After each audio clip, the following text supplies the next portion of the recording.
información oportuna al instante mientras realiza sus actividades al mediodía.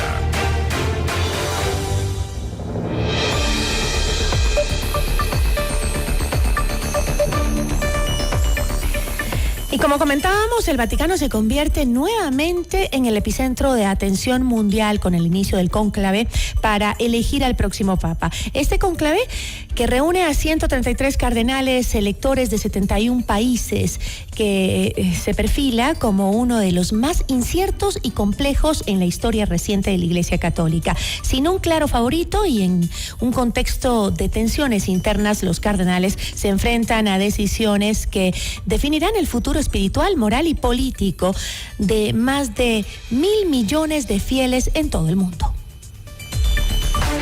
Nuestra entrevista de hoy en Notimundo a la Carta. Hoy conversamos con Manuel Sánchez. Él es vaticanista y profesor de la Pontificia Universidad de la Santa Cruz en Roma. Manuel, ¿cómo está? Muy buenas tardes, gracias por acompañarnos. Buenas tardes, encantado de estar con ustedes, es un placer. Muchísimas gracias.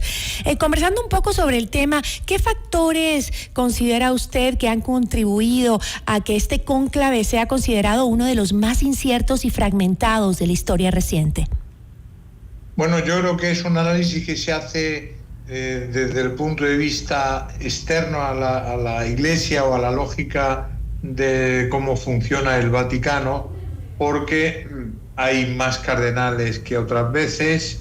En la sala, en la Capilla Sixtina están 133, el número hasta ahora era un poco más reducido. Pero por otra parte, el otro factor que ha contribuido a pensar esto es la procedencia, la diversidad geográfica de origen de los cardenales, ¿no? Que tenemos cardenales en estos momentos procedentes de países, de lugares del mundo que nunca han tenido un cardenal antes, ¿no? Pensemos en algunos países que son en África o en Mongolia o en Oceanía, ¿no? Es decir, todo esto hace que, es un factor de incertidumbre hasta cierto punto. ¿Y cómo cree usted que influye la reciente creación de 21 nuevos cardenales por parte del Papa Francisco en la configuración de este cónclave? Bueno, en la última el nombramiento y elección de cardenales, que es una prerrogativa del Papa, fue en la línea que el Papa Francisco ha llevado durante todo su pontificado, que era nombrar cardenales de lugares no habituales en la historia pasada, reciente de la Iglesia, ¿no? Por tanto, siempre ha buscado cardenales o ha nombrado cardenales de lugares de periferia, como era una cosa de la que el Papa Francisco hablaba tanto, de periferia, y de ciudades que no eran las típicas. Por ejemplo, por decir un ejemplo de Italia. En Italia, desde hace siglos, la ciudad de Milán siempre ha tenido un cardenal. Pues ahora con el Papa Francisco no lo ha tenido, ¿no? O por ejemplo, una ciudad en Italia que desde hace siglos era así, era la ciudad de Florencia. Bueno, pues igual. Y ha pasado lo mismo en otras ciudades que eran un punto de referencia y sin embargo, pues no, el Papa ha considerado que era más conveniente nombrar personas de la periferia, de otras partes donde también la presencia de la Iglesia es minoritaria. Por ejemplo, Mongolia. El número de católicos en Mongolia es muy reducido, pero es una comunidad que crece, que está, digamos, como con una gran efervescencia, ¿no? Ahora, hablando ya del cónclave, ¿qué medidas se han implementado para garantizar la confidencialidad y el aislamiento de los cardenales durante todo el proceso de votación? Por una parte, son una cosa que los cardenales siempre deben de vivir, pero no en esta ocasión, sino siempre, ¿no? se comprometen a vivir el secreto, ¿no? Uh-huh. No pueden revelar nada de lo que pase dentro bajo pena de excomunión. Y no solamente ellos, sino también toda la gente que trabaja para que se pueda desarrollar el cónclave. Eso por una parte, el compromiso personal de no hablar. Pero por otra parte, por ejemplo, una de las cosas que los cardenales tienen que hacer es entregar móviles, tablets, todo tipo de instrumentos electrónicos, porque durante este periodo del cónclave hay una clausura total. Y también hay toda esa zona del Vaticano tiene como un paraguas tecnológico, de manera que es imposible comunicarse desde fuera adentro, desde dentro a afuera. Y tampoco es posible hacer ningún tipo de actividad de carácter de espionaje industrial, si se puede llamar así. Ahora, ¿quiénes cree usted que son los principales candidatos considerados como, palpables y qué perfiles representan dentro de la Iglesia estos candidatos que podrían ser los más notorios, digamos? Sí, yo preferiría hablar más bien de perfiles que de papables en nombres concretos, porque todos estos días, incluso las casas de apuestas han hablado de quién tiene más posibilidades o tiene menos, ¿no?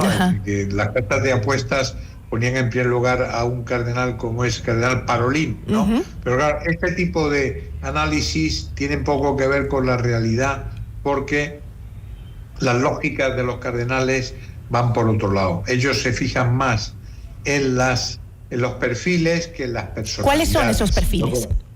Esos perfiles son, por una parte, personas que sean capaces de armonizar una actitud que pueda favorecer la unidad en la Iglesia, teniendo en cuenta que la Iglesia es una realidad poliédrica muy variada, uh-huh, con respetando las particularidades, las peculiaridades de la Iglesia en cada parte, con un modo de hacer que a su vez sea claramente identificable la fe en todos sitios, ¿no? Desde que lo que dice la fe católica de un católico del Congo es lo mismo de lo que dice un católico de Buenos Aires o de Berlín, ¿no?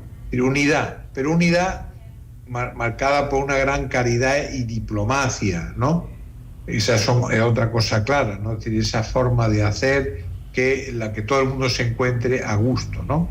Otra característica importante que los cardenales quieren buscar es un cardenal, por tanto un papa. Uh-huh. En este momento en el que en el mundo hay tanta preocupación por la paz, sea instrumento de paz, que hable de paz y que pueda favorecer encuentro, amistad, y evitar los problemas que ahora mismo vemos en Ucrania, en Gaza, en la India, en tantos lugares del mundo. Esta es otra gran característica importante, ¿no? ¿Y qué impacto podría...? Perdón, sí. siga. Y finalmente... No, diría que la última cosa, efectivamente, deben de ser personas enamoradas de el fundador de la Iglesia, que es Jesucristo nuestro Señor, gente enamorada, uh-huh, del mensaje son vicarios de Cristo. El Papa es el vicario de Cristo, ¿no? Ahora, Manuel, ¿y qué impacto podría tener la elección de un Papa con una visión conservadora frente a uno que continúe con una línea progresista como era la de Francisco? Bueno, Francisco tenía una línea progresista en unas cosas y en otras cosas era conservador. En la Iglesia en general yo no diría que hay una línea, no es como en la vida política de los países. Hay una forma de hacer en la que está presente actitudes pues más conservadoras, pero también actitudes más progresistas. Por tanto, no se busca un perfil neto entre una cosa y la otra, no es una opción política, sino más bien algo que sepa unar y llevar adelante todas las cosas. Y en ese el Papa Francisco hace un ejemplo maravilloso de eso. Era progresista en algunas cosas, pero muy conservador también en otras. Y justamente en esas diferencias que usted hace alusión a la política, ¿cómo se perciben las influencias externas, como las simpatías políticas en las elecciones de los nuevos papas? Eso se percibe pero es una observación que se hace desde fuera, más que desde la predicción de los propios cardenales, ¿no? Evidentemente, los medios de comunicación, las fuerzas sociales, los gobiernos, tienen sus opciones prioritarias. Cada medio de comunicación, un país o una fuerza social, les puede caer mejor un cardenal que otro, y hablan de él para ver si sale elegido, ¿no? Porque piensan que representan mejor un cierto tipo de sociedad que ellos piensan que es la que debe de ser. Pero la realidad es que la Iglesia, los cardenales piensan con un criterio más bien distinto, porque tienen en primer lugar como prioridad la vida de la Iglesia, que no es la vida de las sociedades que les rodean, ¿no? Claro, es que han habido figuras como el cardenal estadounidense Burke, que justamente muy cercano a Trump, que tiene el apoyo de líderes como Donald Trump, y que pues ha generado mucho debate sobre justamente eso, la politización de procesos como el cónclave, ¿no? Sí, pero eso se le podría achacar a muchos otros, ¿no? Uh-huh. Cada cardenal tiene su propia biografía personal y su propio contexto social y político también. Es decir, eso es inevitable, ¿no? Cualquiera se le puede mirar con la lente de aumento para ver qué es lo que piensa. En realidad. La realidad de cada cardenal es mucho más compleja de lo que pensamos, ¿no? Y a veces criterios o clichés que aplicamos no son del todo correctos. Por ejemplo, si nosotros habláramos ahora del cardenal de una ciudad del norte de África, en Marruecos, diríamos, pues es el típico cardenal africano. Pero en realidad es un salesiano español, nacido en España, que ha sido misionero en América Latina, con lo cual su biografía desmiente a veces clichés que colocamos sin querer a gente que tienen otro perfil mucho más rico, ¿no? Ahora, Manuel, ¿qué desafíos globales cree usted que debería enfrentar el nuevo Papa en un mundo marcado por los conflictos, las desigualdades y las crisis de fe, sobre todo? Pues yo diría que una crisis que el Papa que venga, que espero que pueda venir pronto, ¿no? Tiene que enfrentar es precisamente la polarización que vivimos, ¿no?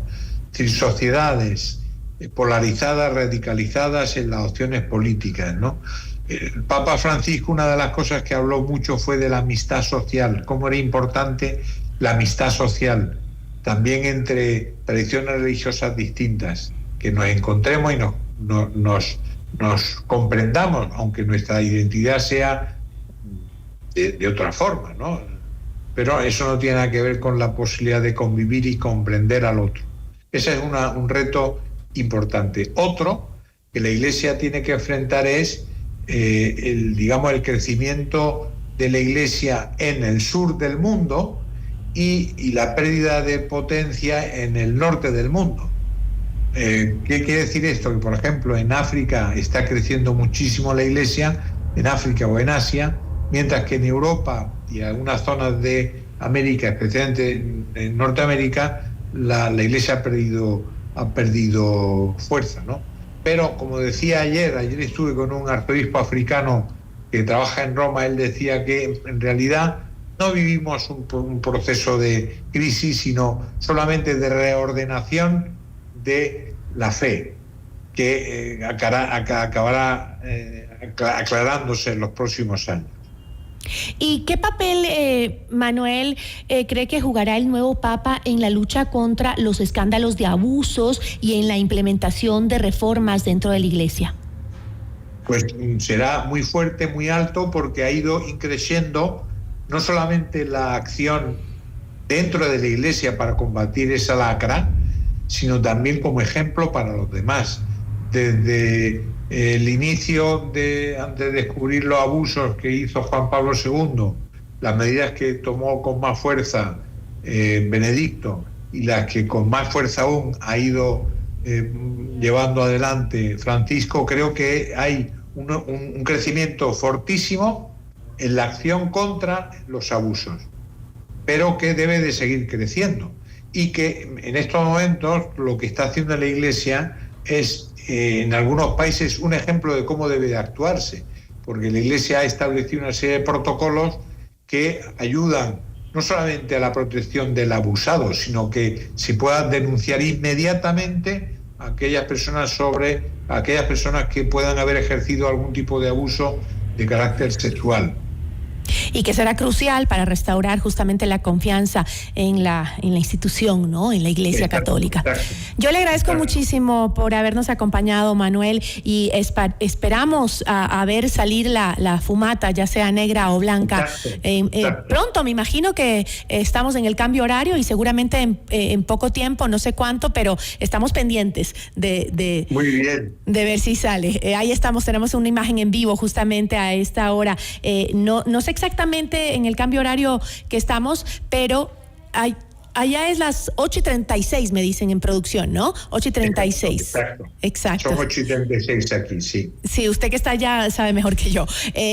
Sabe, más o menos, no tenemos exactamente el momento en que pueda salir, ¿no? Pero la gente está pendiente en la plaza. Exacto, sí. Sí, hay que tener en cuenta que todo el proceso de voto y luego de quemar las papeletas, etcétera, es largo, no es un asunto automático, ¿no? Es decir, son 133, o sea, el proceso de que un cardenal que se levanta deposita el voto y luego vuelve a su sitio, es todo un proceso que lleva un tiempo. Si uno se calcula más o menos 2 minutos o 2 minutos y medio en cada acción de esta, pues sumen el tiempo de 133, ¿no? Claro, bueno, estaremos atentos, esperando. Tenemos la imagen en vivo justamente para transmitirlo cuando suceda, pero no es común, ¿no?, que salga humo blanco en la primera sesión, así que estaremos esperando. No. Sería rarísimo, puede pasar, pero sería muy raro que en la primera sesión ya saliera la fumata blanca. Así es, pero igual estaremos atentos, y menos en una elección como esta, en donde al parecer, por lo menos, no se ve que haya un favorito. Yo le agradezco muchísimo, Manuel, por habernos acompañado el día de hoy. Encantado, a su disposición. Muchísimas gracias. Igual para usted, muy buenas noches. Nos acompañó Manuel Sánchez, vaticanista y profesor de la Pontificia Universidad de la Santa Cruz en Roma. Ya volvemos con Notimundo a la carta.